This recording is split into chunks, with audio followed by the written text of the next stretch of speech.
Alright, so paalis tayo ngayon we'll have a business meeting. So marami tayong pupunta ngayon to Pampanga. So tayo mag-isa lang. Dala tayong camera,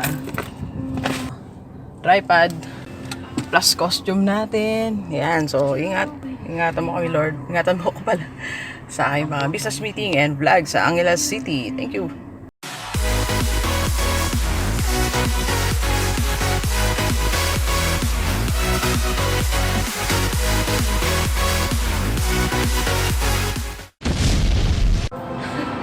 Nakarating na tayo, so fresh na lang tayo sa restroom. At nakapag-park na rin ako ng ayos. Ito tayo sa North Walk 2 sa San Fernando. Kanina pa daw yung ating gamitin na kaya.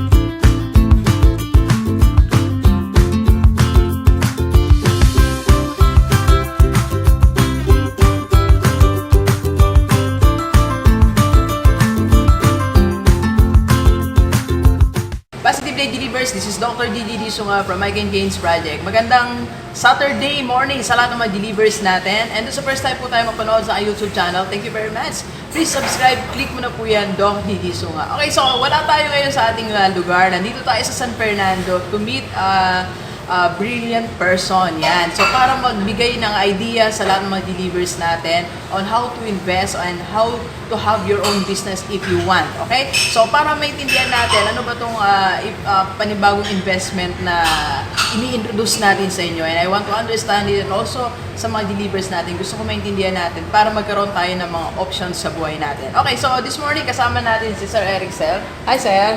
Hi po sa inyo lahat. Good morning sa mga G-Viewers natin dyan na nanonood ng YouTube channel nito.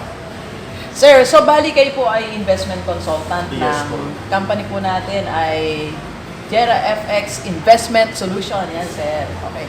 So, Sir, paano ba ito makakatulong sa mga OFW natin or sa iba natin mga kababayan? Yes, first siguro po gusto naming sabihin sa inyo na yung objective ng Jera FX, ang purpose talaga natin ay to teach Filipinos, people, financial planning. Yes, parang yun kasing kulang sa atin eh. Yes, no? Nalilimutan natin magplano financially. Totoo. Meron po kami na-attendan na isang seminar nang sabi ng speaker ng mga OFWs daw kadalasan, they have a one-way ticket. Alright. Isang ticket papunta sa ibang bansa. Okay. And that's it, hindi na nila alam kailan sila uuwi. Okay. Kaya ang tawag sa kanya, one-way ticket. One-way ticket, kasi hindi nila alam kailan sila uuwi.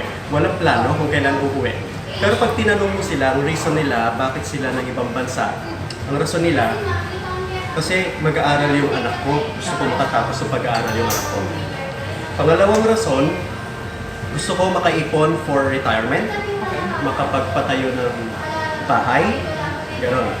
Pero pag nandun na sila, nakalimutan na nila kung plano nila. Yes, parang nagugulat na lang sila, after 5 years, wala akong naipon. Oo. And worse, may utang pa sila. Yes. No, so paano ba natin sila matutulungan, sir? Siguro, importante malaman nila ano-ano yung mga vehicles, no? Kung paano sila makakapag-save. Kasi ang mga Filipinos kasi, ang alam lang natin na paglalaga ka ng pera, bangko. Yeah. That's it. Kasi tayo natuturuan. Buti nga ako nagbabangko yung mga Pilipino eh. Di ba, piggy bank lang? Yes. Kaya pag meron kang gustong bilhin, kuha agad sa piggy bank. Yes. So, bangko lang. That's it. Ngayon, do not expect na may malaking return dyan. Kasi nga, tinabi lang natin. Ang purpose lang ng bank accounts ay to save money.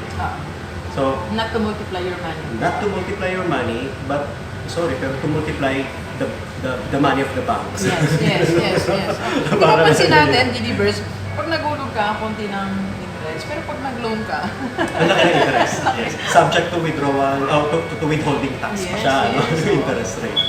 Well, siguro dahil yun lang yung alam ng Pinoy. No? Kasi sa akin nung bata po ako, nung tinanong ako ng parents ko, o nung sinabihan ako ng parents ko, anak, mag-aral ka na mabuti para pag nakahanap ka ng magandang trabaho, ay Yes. makapag-save ka. Oo. That's it, mag-save ka, ganun lang. Pero yung invest So, wala. yeah, so gusto natin kasi umalis doon eh. Lahat naman tayo ganun eh. So, kaya unang work siya sa public eh. So, sabi ng tatay ko, mag-public ka para secure na future mo. Para pag matanda ka na, meron kang retirement. So, kaya na mapamenyo yung buhay pag 65 ka na, pag 70. So, kaya ganun tayo namulat. Kaya kahit saan bahagi tayo ng mundo, ganun yung thinking natin. Magsisave ako, o kaya pupunta ako sa trabaho na na secure. Yes. So ngayon sir, mag-i-introduce tayo ng bagong ano natin, bagong Investment vehicle. Oo, para matulungan natin. Okay sir, pa-explain nga po para mas maintindihan natin mga believers natin. How does it work po? So yun mga G-Livers, ang Jera FX ay founded noong June 2016. Na-introduce sa atin ito ng, from Chinese actually, na kaibigan ng ating founder. So ginagawa na nila to sa China 8 years bago na-introduce sa atin noong 2016. We are an independent forex investment consultancy company. So ang ginagawa lang po natin sa mga tao na nagtatanong, ano bang magandang investment today. So, ayun, nabibigyan natin sila ng information about forex naman. Kasi kadalasan ang alam lang natin, stock market, Yes, parang yun lang eh, no? real estate, a provider of investment education and financial literacy program. Nagkakanta kami ng mga financial literacy programs, investment 101. So, yung ginagawa nito, parehas tayo ng ginagawa. Kaya nung unang magkaibigan kami sa nagkita sa FB, parang may iba ng chemistry. Kasi si Doc pala talaga ay naghahanap ng mga investment. Yun. So, nakipag-partner po kami sa mga international fund management companies and brokers.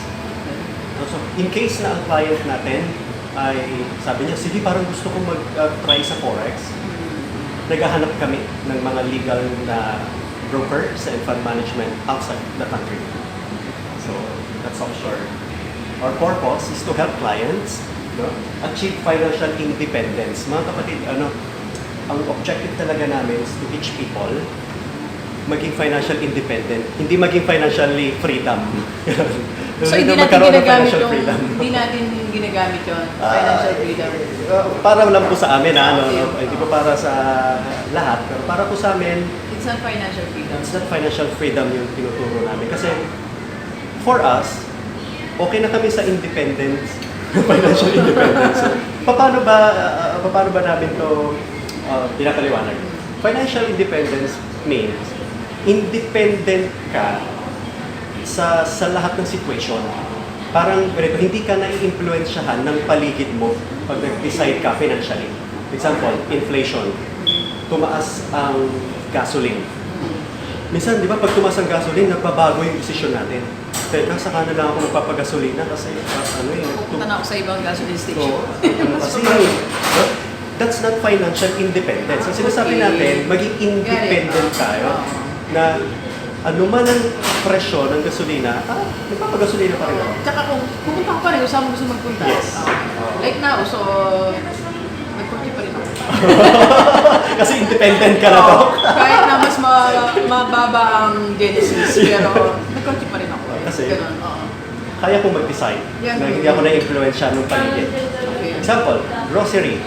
Di ba pag nag-grocery tayo dahil sa inflation, dahil tumaas ang inflation, yung 1,000 pesos natin kung dati talagang isang cart ngayon, basket na lang. Basket na lang, sir. Basket na lang. Ngayon, okay lang. Gagastos pa rin ako kasi wala akong pakialam kung mahal yan o tumaas man ang presyo kasi kailangan ko yan. Independent. Ibig sabihin, you are now financially independent. Nabibili mo, pupuntahan mo, yung mga gusto mo o kailangan mo na hindi ka dumidepende doon sa current situation. Parang ngayon, sir, nag-order ako. Pag gusto ko, hindi na ako hindi sa presyo. Basta kung anong gusto ko, siyang bibilin ko. Yes, Iba kasi pag hindi ka, wala kang financial, hindi ka independent financial. So, tatanong mo agad, magkano ba ito? Got it. Thank you, sir. Titingin tayo doon sa right side, na hindi doon sa left. Oo, sa picture. titignan mo. Gusto mo na si, ano ba ito? Caramel latte. Okay, so Tapos anyway. may dot, titigil niya sa Alam mo, taas. sir, actually kaya hindi ako tumingin dun sa presyo kasi trip naman ni sir kaya hindi na ako tumingin. Ayan, financial independent na tayo. Yeah. Sige, sige. So, ang values natin, core values, binavalue namin yung time more than money. Dahil naniniwala kami na kaya namin mag-create ng money, more money, pero hindi namin kayang ibalik yung time. So, yun yung paniniwala namin. So, sa pamamagitan ng pag-i-invest sa tamang investment vehicle, nakakapag-save ka ng time. Yes. Meron akong quotation na nabasa, ang sabi niya doon, if you invest, binibili mo yung mga araw na hindi mo na kailangan trabahuin. Wow. Alam mo yun? Ayun siya. Ang founder natin ay, na-meet ko siya sa Nueva Ecija, si Sir Joma. Na-meet na rin ni Doc actually Yeah, last time.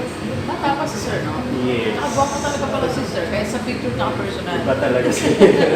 Gwapo ka rin, sir. So, Thank lahat ng you. mga investor gwapo. May pambili na ng ano, pulbo, gano'n. So, si Sir Joma, siya ay stockbroker talaga and financial analyst by profession.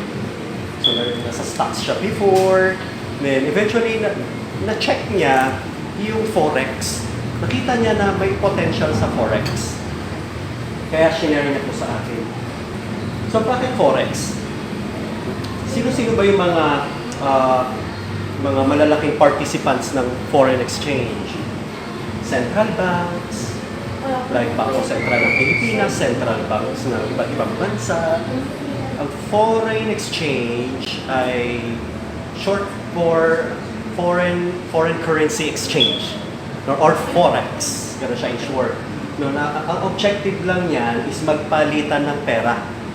Kasi Doc, hindi pwedeng gamitin ng Amerikano yung pera nila dito sa Philippines. So kailangan nilang ipalit ng Philippine peso. And dahil dyan, ang tawag doon, foreign exchange.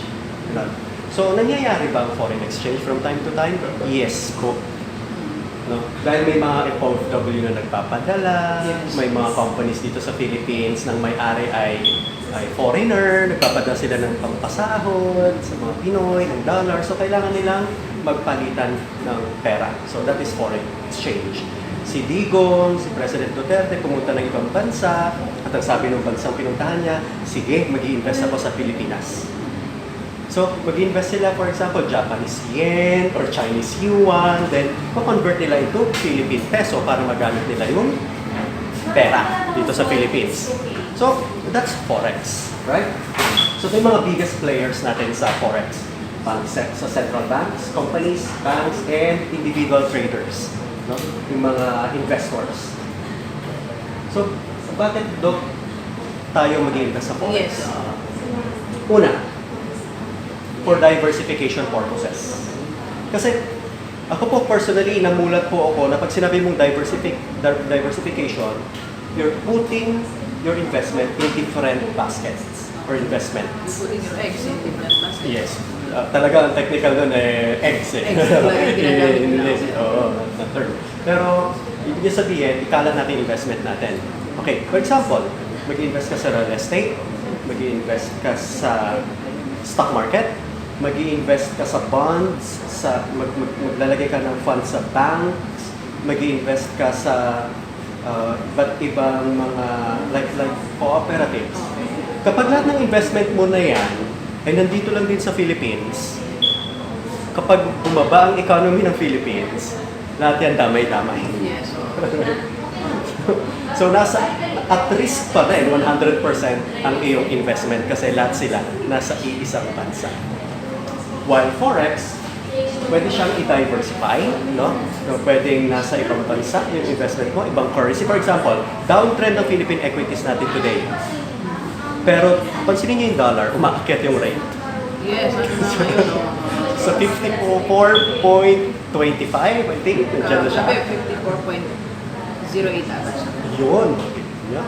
And may projection na by next year, baka pumalo pa siya ng 60 pesos per dollar. Ganun lumalakas ang dolyar laban sa Philippine peso. So, next, recession-proof siya. Dahil recession-proof, dahil wala namang pakialam ang pera sa recession. gagamitin pa rin natin yung pera. Next, 24 hours opportunity. Sa Philippine Stock Exchange, umiikot ang ating investment dyan ng 9 a.m. to 3 p.m. No? Pero ang Forex, 24 hours a day. Why? Anong opportunity nun, sir, pag 24 hours? Example na lang po. Ano ang mas malaking opportunity kumita? Yung bang market o store na until 5 p.m. lang? O yung store na 24 hours? So, bakit siya 24 hours? Kasi 5 p.m. magsasara na ang bangko dito sa Philippines. Right? 5 p.m. Pero 4 p.m. pa lang, bukas na sa London. Magbubukas naman ng London market. So, pagdating naman ng alas 8 ng gabi, magbubukas naman ng market doon na sa New York naman. So, America naman ang open. Ganun siya. So 24 hours siyang bukas. Ganon. So, ano yung opportunity meron? Currencies. Yung palitan ng currencies. Di ba ang currency, nagbabago yung rate? Pwedeng bilhin mo siya ng sumaba ngayon, tapos tataas siya bukas. Doon, in between, may mga opportunities tayo nakikita. Kapag na-anticipate natin na tataas siya mamaya, after 1 hour, tataas na yung presyo, bibili na tayo. Or, yes, bibili na tayo para pag tumaas yung presyo, benta natin. So, that's opportunity. Right? Next, most liquid investment siya. Pag sinabi mo most liquid investment, yung the ability to convert into cash yung investment mo. Yung pag nag-withdraw ka, alam mo may bibili ng investment mo. Example, pumunta tayo sa bank, meron tayong bank account, nag-withdraw tayo ng fund. Di ba bilis mag-withdraw? So that's liquid ang tawag. Na-convert natin into cash. Example, may property ka, gusto mo ibenta today, mabibenta ba natin siya today? Parang hirap, no? Maghanap ka muna lang. Maghanap ka ng buyer. Barat na buyer. Yung buyer. Tawad. Tsaka mahusay na ahente. Ayun. So, hindi pa ganun mo siya mabibenta, mako-convert into cash. So, ang tawag doon, liquidity. No? Dapat may available sa market na enough fund para i-buy back yung investment mo. So, si Forex ay the most liquid kasi nga, ang umiikot na fund dyan everyday ay $5 trillion. May mga companies na nagsasara, no? Hindi lang dito sa Philippines, kundi sa ibang bansa, nagsasara din sila. No? Pero wala akong nabalitaan na currency na nagsara. So, yun yung nakita ko isa sa magandang reason bakit gusto ko siyang i-try or pasukin. Alright, so Delivers, naipakita natin yung one form of investment na pwede mo na simulan ngayon. Kung ikaw ay OFW, nandiyan sa ibang bansa, nagtatrabaho, and you have money na nandiyan sa'yo. So, you can contact Sir Eric. Sir, pwede po ba kayo magbigay ng number? May price po ba number, sir? Yes, pwede nyo po kami contact sa number 0915-350-6778 and sa 0921-463-2641. Okay, or pwede ka nilang message sa yung FB, sir, no? Yes. Ayan, so, hanapin nyo lang si Sir. Eric Sel. Ayun. Cardiaga, ayan. So, ayan. So, sir, or ako mismo, kung gusto nyo sa akin, ay ipo-forward natin din. Sir, okay? So, Delivers, enjoy investing yan para ma-enjoy natin ang ating buhay. Alright, so thank you very much, Delivers. Enjoy the rest of the day and Let's go!